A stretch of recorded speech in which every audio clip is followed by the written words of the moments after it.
So my name's Adam Mielnik, so I'm a Grazing Block Supervisor for Dairy Holdings, and we're on one of my farms, Mr. Gingerbread, which is probably our biggest block. So we use a combination of two-wheelers, quad bikes and tractors, but quad bikes are our main use on the grazing blocks. Most people would think rollovers just happen on hills, predominantly most of the time they do, but on flat farms you've still got hazards such as pivot ruts, posts in the paddocks, and a lot of quad bikes actually roll just when you're at slow speed cornering. So yeah, it could happen anywhere. Some of them were actually quite small things, surprisingly, from a medium-sized stone in the long grass to a broken post, or something that a quad bike's just clipped. Obviously, an unskilled person starting fresh, we're not going to go and chuck them on a DR2 200 and send them around the farm.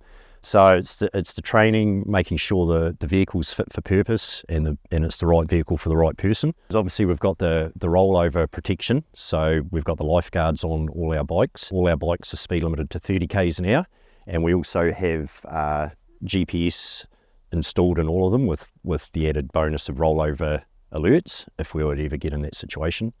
You know, we've seen we were having a few near misses and little incidents on quad bikes, and we know that a lot of those little things will eventually lead to a bigger problem. So we sort of landed on the fact that we were going to start putting a few more controls in place, and that's what started that journey. So we've been very lucky not to have any rollovers since this. That comes down to speed limiting is a big part of that.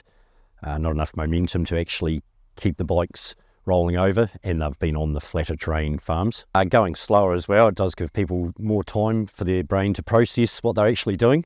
So by slowing down, you're slowing everything down around you as well, and giving you the opportunity to think about what you do a bit better. There's been a massive reduction in near misses on quad bike, and just guys taking their time a bit more and thinking differently, I suppose. So that fight or flight reaction probably isn't as bad as it was. Yeah, so a bit like the road toll, really. Most people have their driver's license and cars are up to warranted fitness standard, much like our processes with quad bikes, but unfortunately people can still have accidents. So I suppose this kit really gives us a bit of confidence that if we fail, we fail safely, because the main goal is that everyone gets home safe at night.